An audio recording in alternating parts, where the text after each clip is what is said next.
పాండవ తీర్థము అని ఉంది. మీరు ఇప్పటికీ వెళ్ళి చూడొచ్చు. శివకేశవుల మధ్య ఎంత అభేదం ఉంటుందో మీరు వెంకటాచలంలో చూడొచ్చు. వెంకటాచల క్షేత్రానికి నిజంగా రక్షణ చేస్తున్న వాడెవరో మీకు తెలుసా? పరమశివుడు. అక్కడ క్షేత్రపాలకుడు రుద్రుడు. ఒక పెద్ద శిల రూపంలో ఉంటాడు ఆయన. ఆ శిల పూర్వకాలంలో తలుపులు వేసిన తర్వాత లోపల దొల్లేది. ఒకనకొకప్పుడు ఎవరో పిల్లాడు ఆ శిల కింద పడిపోయాడని ఆ శిలని తీసుకొచ్చి పాండవ తీర్థంలో పెట్టారు. ఇప్పటికీ ఉంది క్షేత్రపాలక శిల. నాతో వెళ్ళినప్పుడు చాలా మందిని నేను అక్కడికి తీసుకెళ్లి చూపించాను కూడా. అక్కడే గుహలో మలయాళ స్వామి వారు చాలా కాలం తపస్సు చేశారు.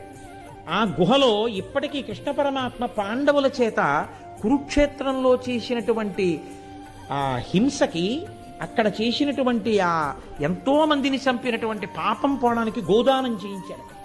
ఆ ఘట్టాలన్నీ అక్కడ రాతి మీద చెక్కబడి ఉంటాయి కూడా ఇప్పటికీ.